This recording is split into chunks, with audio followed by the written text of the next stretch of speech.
Hello, everyone. Today's guest is Aaron McCormick. He is an author, an artist, an entrepreneur, and inspirational speaker whose path to success and fulfillment defies societal norms and expectations in nearly every way. Raised by a single mom on the south side of Chicago, McCormick, since the age of 23, was one of the world's leading technology business transformation sales executives, earning millions and receiving numerous awards and distinctions. He's been honored as Best of IBM, an award bestowed upon the top 1% of 400,000 employees, founded several companies, and earned an MBA from a top business school with the rare precedent of having no prior undergraduate college degree. McCormick courageously stood up to and escaped the fundamentalist religious cult in which he was raised, resulting in loss of his universe of friends and family. With the combination of deep empathy, wisdom, and self-made success, McCormick ignites the innate ability we all have within to decode our own answers for maximum clarity and self-actualization. Aaron has helped countless people of all backgrounds realize greater fulfillment and success in areas of career, personal power, love and relationships, sales, entrepreneurship, and leadership. In his new book, Unbounded: Journey to Your Within, Aaron takes readers through their own past experiences to unequivocally prove their latent power and also identify and use their North Star, joy, for every decision and endeavor to create satisfying work, successful love, relationships, and awaken their inner power. It's a potent book of personal responsibility from a man who stepped into it at a very young age. Aaron, thank you so much for being here. It is such a joy and honor to have you. And we just talked for almost 30 minutes before I hit record because we have so much to discuss. Yes, Sarah, thanks for having me. I look forward to the discussion and what we've already had, of course. I know there were so many beautiful little nuggets in there that I was like, save this, but we were already too deep in to stop. So I think this is going to be good. And, you know, increasingly these discussions have become, I think, deeper, more controversial, more, one would say polarizing, but my intent is to sort of to neutralize that polarity. And so I think this conversation is going to be even more so in that vein. So thank you for helping me step more into my own power and truth by having this conversation. Absolutely. Look forward to it. Let's get it on. Let's do it. Okay. So first off, I want to know what kind of impact you want to have over the course of the next 5 years. I know, right? Winging. Well, and for what you do, you're going to probably frown upon this answer because it's not as tangible as you typically would want, especially in business. Like in business, I had very specific goals. Like I wanted to be 1,000% of my budget or quota in my performance and sales. I just knew I wanted to make $1 million that year or this year or whatever. In this particular case, given where I am on my overall life journey, I guess you might say, through the beginning, which you discussed in the bio a bit, to relatively young adulthood success, and now I'm not quite middle-aged yet, or actually maybe I'm over 40, just over 40, but it's like my mindset and my energy is more about helping and impacting as many as possible. And the impacting part isn't so much my change, so much as I consider it a mirror, if you will, allowing them to see themselves. Because the last thing I want is more of the existing paradigm of idolatry, where people are putting all these, individuals on pedestals. And I always say the biggest difference between anyone that you admire because of their success or their joy or their inspirational, way is the fact that they have a strong connection to their own source, their own heart, and they're more guided here than here. So the last thing I want is huge amounts of, adoration just for the sake of adoration. I want people to find themselves. So all that being said, I'd like to, help as many as possible, right? I mean, I don't have a goal for amount of book sales, or of a way to take a more macro approach to what I've already been doing, even while I was in corporate America, focusing on companies. Clients would divulge all sorts of personal information, bring all sorts of issues to me, friends, family, and I would just kind of ask very incisive questions to help them figure out their own answer. And I said, man, people are suffering at their own hands. They are their own biggest bully. And the box that they put themselves in, or the expectations and the desire to impress or assimilate into things that are incongruent with themselves. Man, if I could find a way to help more people see themselves in a different light and see their history and all their experiences in a light that's more empowering, as opposed to from a victim perspective, or triggering, divisive, all this division. And I don't just mean people division. I mean separation from your reality, what you actually want, separation in your career, separation from the money you desire, all these different things. So that was really the objective. So in 5 years, that's such a huge question.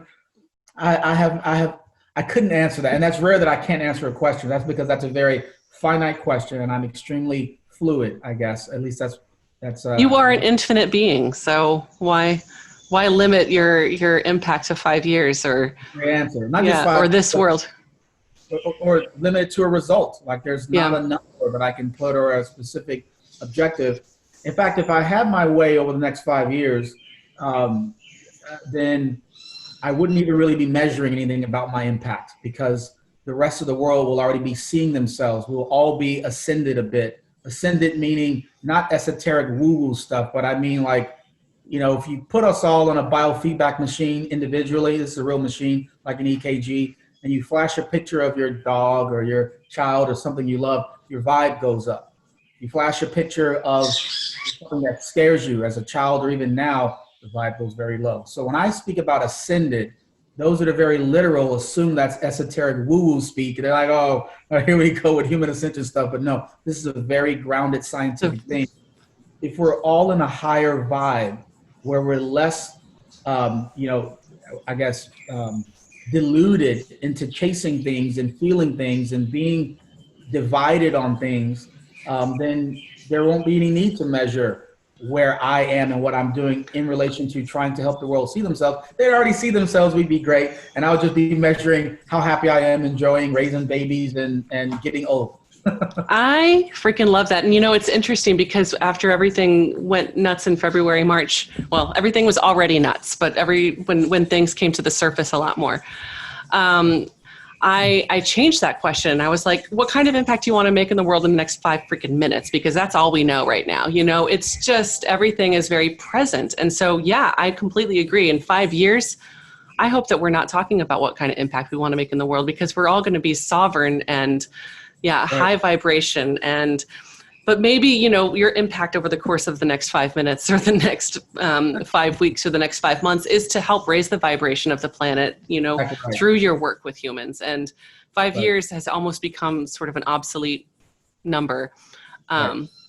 So I totally hear you, and I love your response. And I'm curious how your work has shifted, if at all. I mean, I imagine it has, because I think everybody's has. How your work has shifted in the last 6 months. Well, in the last 6 months, my book launched just before COVID. So how can it get any worse timing than that? There's not been a huge shift, because all the new work associated with getting the book out there, helping, speaking, has only been within COVID. But if you think about before that, you know, where it was the tech career, for example, there was a integration, if you will, of what I am more fully, which is more focused on the the ascension, if you will, or the improvement of our relations with ourselves, with each other, all that sort of stuff. But even before, I was very empathic in my business dealings. And that's one of the things that I attribute. In fact, there's a chapter in the book that's entitled Empathy Can Make You Millions, because a real pet peeve of mine, Sarah, is how pop culture has taught our youth, especially the males, that to get somewhere, to get those cool cars and to get rich, all this visual imagery, you got to be like hyper aggressive asshole, basically. You got to be like, eat nails, take no prisoners, screw the other person, get where you got to get. I even saw a video on Instagram There was a young dude, 30 maybe, he flips houses, and he's bragging to his 500,000 followers about how he's so good and how you want to be so good that you can just manufacture $10,000 just like that. And I'm going to show you how I do it. So he gets on a live call and he calls an old lady that he's already created a deal with to buy her house. This may be the only asset, the only money she's going to have, and she's old, right? And they apparently have a deal of 150, cheap house, simple house, 150,000. He proceeds to create this narrative, this BS, fake, story, why the deal now has to be 140. So he squeezes 10 grand out of her, real time on the air, and he hangs up proud about it. And my heart's breaking. I'm like, you are half her age or less. You have your whole life ahead of you. You're sitting on all this money, and you're bragging about how you can take an extra 10 dishonestly because it's a lie, and you already made a deal with her. So it's just ridiculous. And then all the other people that follow him are like praising, wow, that's so cool. I'm sitting there going, look at how jacked this is. Now, that was after my book was out. There happens to be a chapter in the book on how empathy can make you millions. So I'm trying to show us that the natural things that we are, which is we want to expand ourselves, we want to have experiences. Yes, we got to love ourselves. But the very, the very next thing that we all are since we were babies is nurturers to our fellow human. We want to touch emotionally. We want to help. That's why when a toddler sees another toddler crying, they stop everything and they're fixated. They're locked on and they want to give whatever toy, they want to console. We want to help. So those of us that are in touch with that have said to ourselves, I guess I'll be mediocre. I guess being monetarily rich is not for me because I see the prevailing attitude of what it takes to be that. I'm here to show and embody, it's a superpower to actually be in touch with your empathy, and it will actually make you a hell of a lot of money at the same time. So that's something that's important to me when it comes to integrating, I guess, the physical reality of money and jobs and career with the spirit inside of us. Yeah, thank you for that. And I love the chapter. I love that chapter title. And I'm curious because I've been thinking a lot about, and I did a podcast episode a little while ago about money and social media and how those are the master's tools and how we can use them to dismantle the master's house. And you and I were talking offline about social media in that regard. I'm curious how you perceive money in that regard. As somebody who does have photos on your Instagram of you with the Lamborghini and sort of this lifestyle, how do you reconcile money with spirit? Well, it's weird to have that said back to me because I actually don't consider myself as having a lifestyle. And I know you didn't mean anything wrong by that, but I guess that is the perception. What's ironic is every time those posts are made, there's a broader, more expansive thought in that same post where it's about appreciation and understanding wherever you are. Because just to touch on that for a brief moment, I've been a car guy since I was a tiny baby. It's the mechanical aspect, I've always loved them.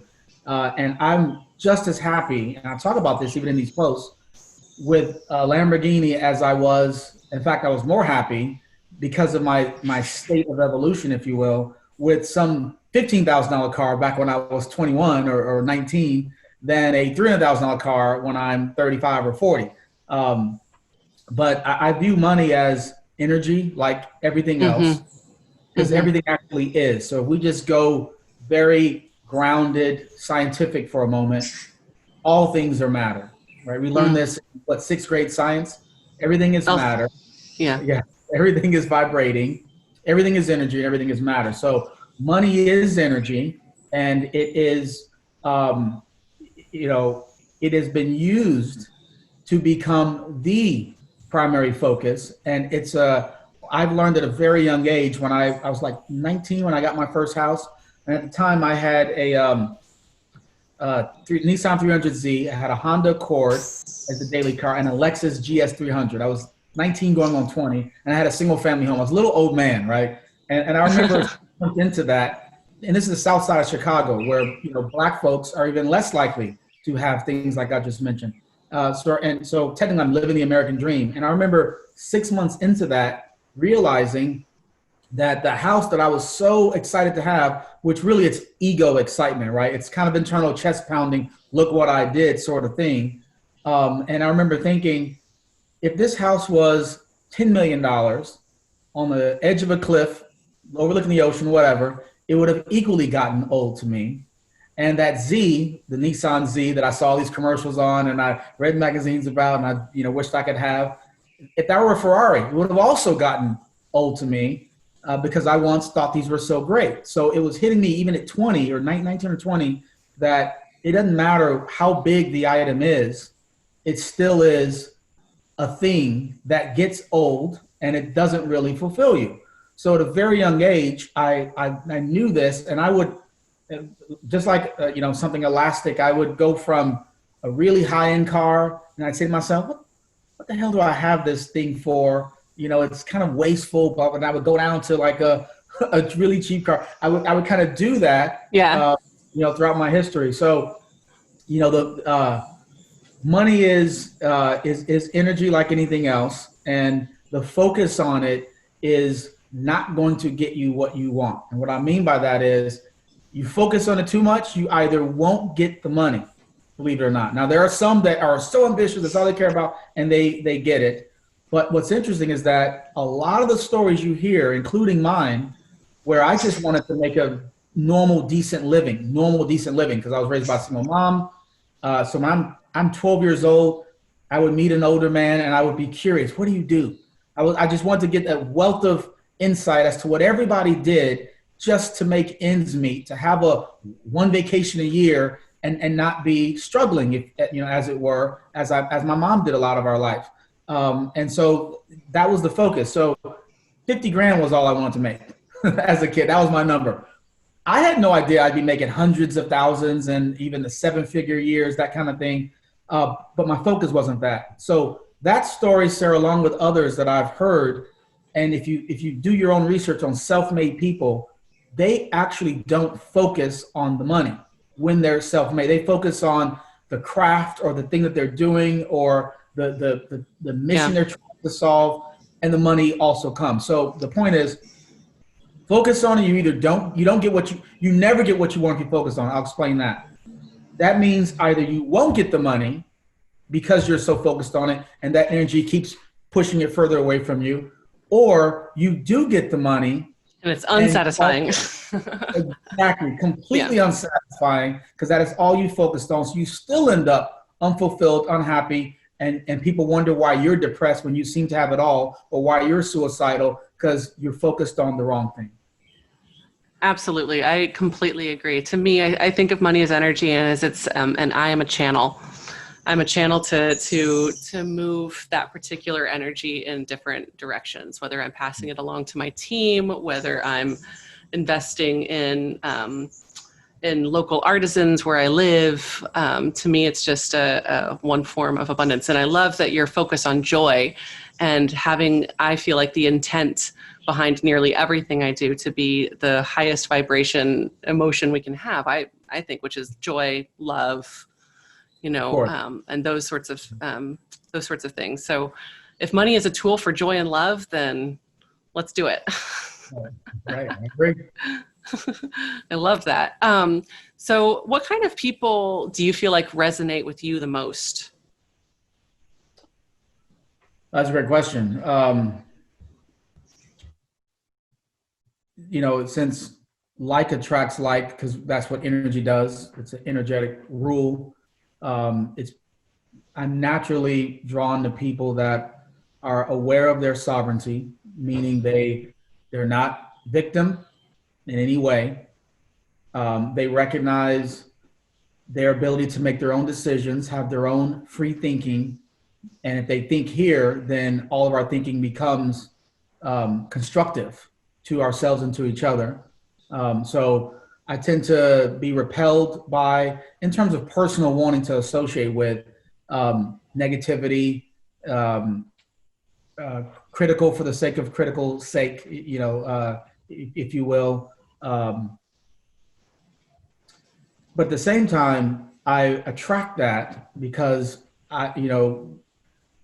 energy has to be conducted, and we rub off on each other no matter what. So I found that, and this is what prompted me to even write the book, having so many people bring these things out. They may not be labeled or be considered a negative or pessimistic, woe is me sort of person. They may be very successful, but that part may often come out of them in their presence with me, for me to maybe put the mirror back up to them, help them transmute that energy into, you're in control. So whether it's a career problem, it's a relationship problem. And I would ask these, seemingly very incisive questions, but they're common sense questions. But we're in the thick, or we're in the fog of our own, illusion. We don't ask them because we're kind of running from them, and then they would get some answers. So that's a loaded question, because in terms of who I find refreshing, it's obviously people that are empathic, free thinkers, that are positive and aware of their own sovereignty, and are not easily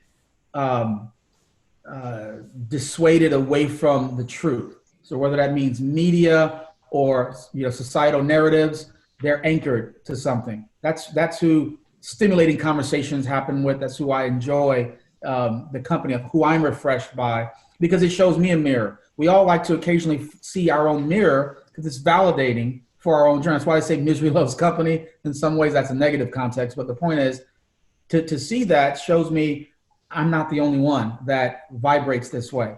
But at the same time, I obviously can have stimulating conversation with others that are feeling differently, because I get to be a part of their expansion. I was going to say, one of your roles is to transmute that. So if people are drawn to you, that means that they're ready, I'd like to think, for that transmutation. And I saw, when I was doing some research on you before our conversation, I saw on your Facebook business page that you were addressing some of the political, racial tensions happening. And I'm wondering if you have found your power to transmute in that sort of narrative, and if you would like to speak on that at all. Sure. I mean, no topics off limits for me, but just to your last point, I want to be a positive stimulus. Yes, you're correct. Yeah. I refer to us all as stimuli for each other. Stimulus for good, stimulus for bad, stimulus for expansion, and however we show up is the kind of the impact, or the kind of stimulus we want to be. But we're not the saviors of each other, nor are we the perpetrators or the cause of someone's success or failure, but we're the stimulus that may prod and be the physical stimulus, meaning that soul is on its journey. It's going to have an experience, whatever it's going to have. We don't have the power to change another infinitely powerful soul's trajectory. We don't do it at all. We just they may have chosen, and we've chosen to intersect where we are the physical stimulus. But if it wasn't us, they might have either evolved on their own, or another stimulus would have come, but their path is their path. So I find that just knowing this to be true has been pretty expensive for me. On your question about the social shit, that's a good term. Yeah, the social shit. The social Curious shit. About your perspective on the social shit. A different version of like Social Security, right? SS.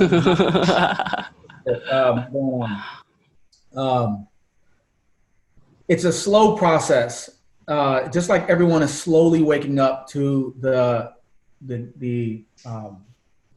illusion of fear that is perpetrated, whether it's on the COVID stuff, the fear we've all had for years, decades ago, on Cold Wars and possibly World War III, all these different things. There's a bunch of puppeteers that's kind of controlling the stage or the scene in this world. It's a handful of them, families, people, etc., banking, entertainment, government, all that sort of stuff. And when you are fully awake and you are aware of the patterns, the trends, and how it works, especially come election time frame, you are outside of the bubble of the highly tense emotional roller coaster that everyone is on. And that's why it's so much clash and so much friction.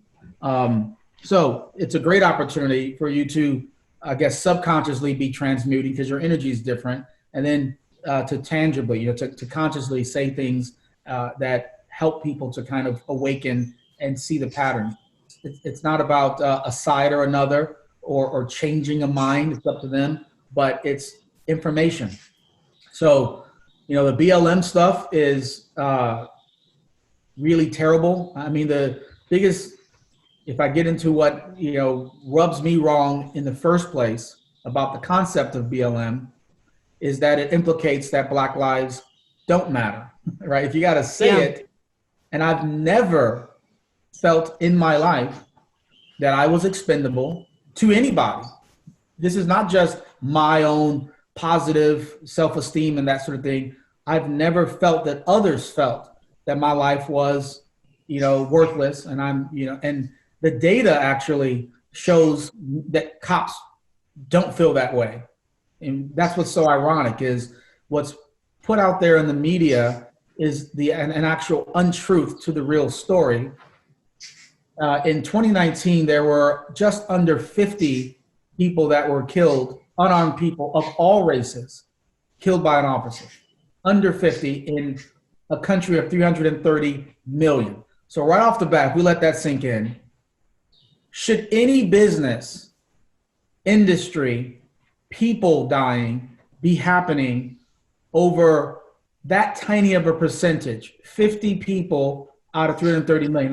You have stronger odds of being struck by lightning.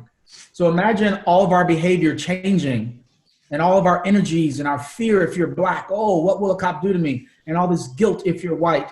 Imagine so much of your essence changing over the possibility of lightning striking you. And let's make it even more. Let's match the numbers even more. On a sunny day, right? It's like, that's how low the odds are of 50 as a proportion of 330 million. It's like getting struck by lightning on a sunny, cloudless day. It's almost non-existent. Now, of the 50 total humans in the US of all races, 10 in 2019 were Black. 20-something were white. So actually more white people, unarmed, were killed in 2019 than Black. Full stop. Now, granted, that's 2x, right? It's 2 times the number, and whites represent 5.5 times the people. 12% Black, 60% white is the makeup of America. So it's still a disproportionality to it. However, crime is disproportionately perpetrated by Blacks and Mexicans and even whites that are of a social level, because crime follows a social level. It follows income levels. And due to the history of this country, Blacks historically have and continue to have lower income levels. So throw that part out and let's go 20-something whites killed. You can look this up. In fact, it's on one of my Instagram posts. 10 Blacks. What's the irony also is everyone can name 1, 2, or 3 Blacks that were killed. You can name George Floyd. You can name Trayvon Martin. You can name at least those 2. No one can name a single white man killed without unarmed white man that's been killed. And it's 20 of them. We've never heard of them. There's a guy named Tony Timpa, Timpaa. Google him. He was killed, suffocated with a knee on his back, similar to George Floyd, by a cop. He's unarmed, probably doesn't even have the rap sheet of George Floyd. I'm not disparaging saying that George is deserving of death by any stretch, but the point is, look at how no one has ever even heard of this man, Tony Timpa. Imagine if you're that family. Like, if we all had more empathy and we sat on the other side, if Blacks actually knew that this happened to Tony, they'd be a lot less furious, because this narrative that it only happens to us, which is what makes them feel like we're still in the slavery days, we don't matter. It's like, no, people, it happens more actually to other races even than us. And even if it were the same, it's so rare. You're being goaded. You're being like on the playground, as I talk about, when you're somebody says something about your mama, especially in the hood, right? This may not have happened in white or affluent schools, because we're not trained to have this, defense on us, because we've always been treated a certain way. They say something about your mama. Like, I remember being in grammar school, Sarah, and I'd watch this lunacy play out, and I'm like, but that's not true about your mom. So, but they're like goaded, instigated, and you feel like you're a wuss if you don't, and deep down you're not even offended. because you know it's not true. Like anyone can say anything, but you're supposed to feel a certain way. You're supposed to react a certain way. So therefore you do. So that's kind of what's happening now, where even whites are overreacting with good intention, with a lot of empathy, but they're being manipulated emotionally, and it's really there's so much good intention. I mean, that's the thing, is I understand so deeply the good intentions, but I also think that a lot of the movement is patronizing. Oh, it's big time. When what's that? Big time. It's triggering, patronizing. It's all the. When I remember whenever I was grappling, like, what do I post about this as a a privileged white person? What do I say? And every time I came up with something, I'm like, that's fucking patronizing. She doesn't need my help. She's badass. Like, I don't, like, this person doesn't need me to say that they matter. This person doesn't need me to say that their business needs help. It's funny you say that. True story. And I agree with you. My heart goes out to how well people mean well, but my heart is also going out because they're being manipulated and their emotions are being trifled with. This happened at a park. I've got a 4-year-old son and a 2-year-old daughter. Another mom was there with her 4-year-old son. This is a white mom. And she apparently had made my wife's acquaintance multiple times before they bumped at the park. And she proudly tells my wife, I told my son he's got to be nicer to Colton because he's black. She actually said that. And she means well, obviously. And here's how she has let this change her. She also said, I grew up in a very diverse area, diverse high school, and I never really thought this way. So she knows she's not racist, but she's been told that she actually is because white privilege or because of. And so now she's training her son. She's inadvertently training him to actually be racist. She has no idea. And she's doing that, and that's what's happening because the boy has to make these deductions. He says to himself, oh, I got to be nicer to Colton because he's black, and I got to be nicer to him because he goes through harder things. And he goes through harder things or situations or problems because he's black. And I don't, because I'm white. So therefore, better experience for me than him, I must be better. So let me be nicer to him. So now you got patronizing. That's the exact word you use. Now I'm going to be nicer to him. I'm patronizing him. And little does this mother know, or the boy know, that Colton has been to 7 or 8 countries by the time he's 4. His dad has blah, blah, blah, blah, blah, right? So we're in no place to be pitied, to your point. But that is the nature of racism when we focus on the race. So if you're extra nice because of a color, problem. You should be nice because they're a human and we're all equal. Because the truth we all know inside of us is nobody's worse than us and nobody's better than us. That's why even as we deify, if you will, these figures in history or celebrities or whatever the case may be, we think they're so special. There's another part of us that knows they're not. There's a part of us that knows they're actually not better than us. But our ego mind, which is the human mind, tells us, but they have more money, so they must be. Because that's what I've learned, right? They're smarter, they're better. Or, but they're white, so they must be. But they're black, so they must be here. So we've learned all these divisive physical ideals that tell us something that absolutely is untrue, which is why the need for us to all be connected to our own true source, if you will. And that's when we'll all come together a lot more, a lot better, I guess. Beautiful. Thank you for that. I'm super grateful that you went into that conversation with me. And it's super atypical for this show. And I'm really glad that we got to have it. I'm curious, just kind of going back to a little bit more of what's like relevance to the typical conversation about how you have grown your audience over the years, like how you have done it. Because I know you have, we talked a little bit before I hit record about an aversion to paid social media marketing, especially now. And so I'm wondering, how did you grow? Because you have an awesome Instagram following, like a really, really big Instagram following. How did you hit those numbers? How did you get there, considering you don't really care about numbers? Well, and of course, big is relative. There's always somebody. Oh, there's always something. Yeah. it's not really that big. I actually think it's kind of small. But to your point, I originally I did no paid. I had maybe 1,500 followers like any normal person. And Yeah. then the gender reveal for my daughter went viral in 2018 or 19.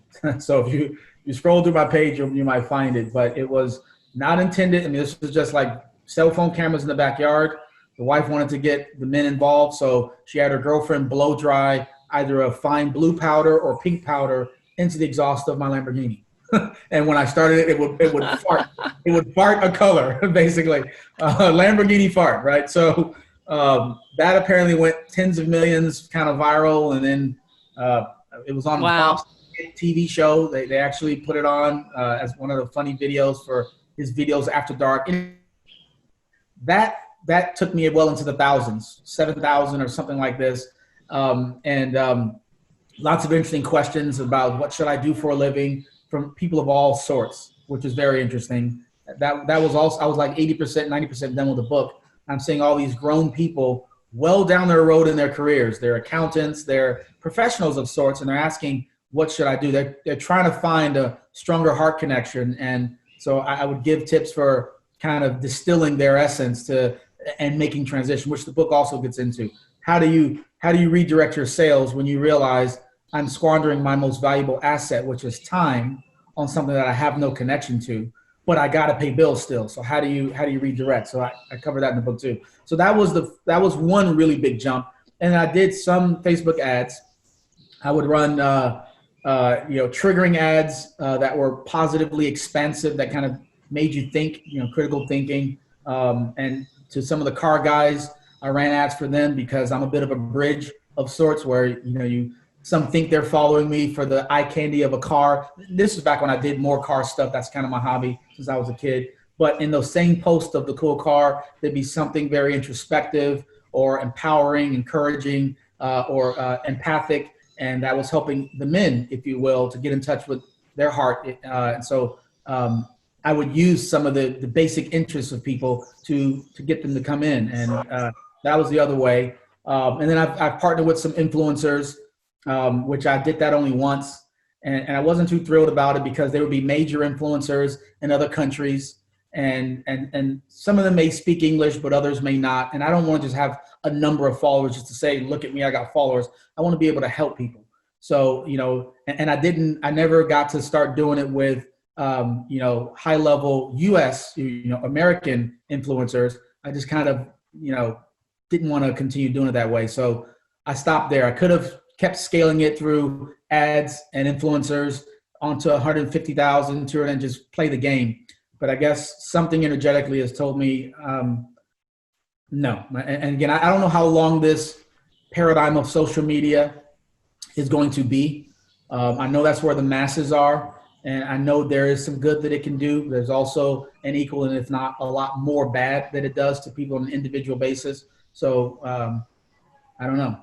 I plan on doing more on the web. So my website, I'll share some of these ideas and blog posts, if you will, or video clips, that kind of thing. And I'll create my own I'll share more on the website than I might through social media, because I've seen how the monster, if you will, prefers what has made it big. And what has made it big is the prevailing energy of vanity, division.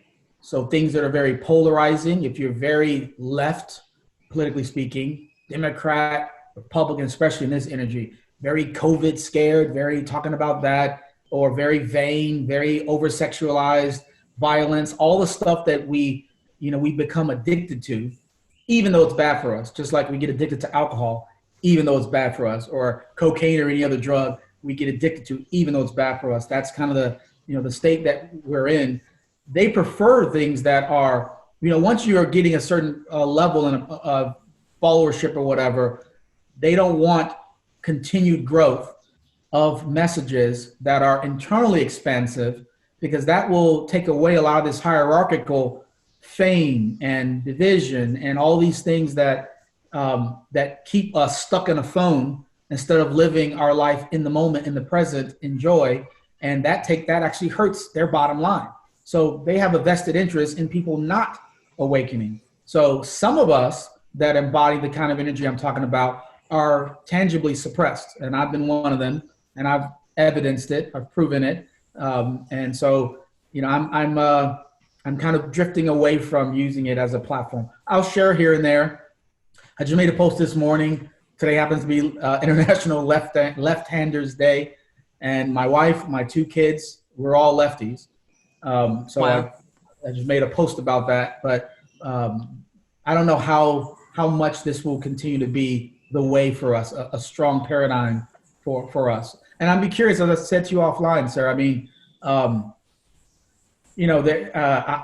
I've seen paid advertising has worked for me. Paid posts and that kind of thing has early on, but as it's grown more recently, I've seen it tangibly suppressed. Even the paid ad, completely suppressed. If you're talking about certain things, certain topics, is that what you mean? Like a more of a censorship or across the board? Yeah, in this case, it wasn't a specific title. It was just a book. Everybody's got a book. Anyone can market a book. So it wasn't anything that was overly high vibe or overly anti-polarizing, because I'm trying to say, get off of all the Kool-Aid people or anything. It was nothing that could be perceived as anti-establishment whatsoever. And it was, it took 10 hours or so for, in this case, Facebook to even approve the post. And then they basically billed me for that 10 hours when they usually never did that. So there was a dollar figure when it just went live. And then the next day, there was actually zero from that same ad that was still running for another, 15 hours or whatever. So I was like, And then I test some hashtags. They don't show up for me. So I've been shadow banned. I'm aware of that. I don't know why. I don't know how temporary or permanent it is. But I have a hunch that's energy based. And maybe you and I will do some scientific projects on the side, because that's part of the challenge with these platforms, right? If there's algorithms, and like you alluded to it as the master's tools. So that it's not ultimately where we all want to be, which is living in social media, but we'll use them as tools wherever we can. So if you have a masterful way of getting me out of the fake shadow banning and I can reach more people, I'm happy to consider it. But that's my story on. It is one of my missions right now to find the entrepreneurs such as yourself that are doing the work to raise the vibration of the planet and get them into more of the hearts and minds of people using these tools. And so I do think that I have ways, because I'm doing it. And I would love to talk more about that. And before that, we can talk about that offline again. But before that, I want to, what are your offerings to the world, and how can people find you? I want to make sure that if people are really resonating with you, or if they feel a draw to be transmuted with maybe some of your high vibe guidance, how could they find you, and what have you got? My website, it's unboundedbook.com. It's also aaronmccormick.com. You can follow me on Instagram. There's a whole lot of maybe 600-700 posts there, which has a lot of additional perspective that I think is it's resonant to us, because it's just all of our truth. So hopefully you'll find some encouragement there. It's the Aaron McCormick is my Instagram. Same for Facebook.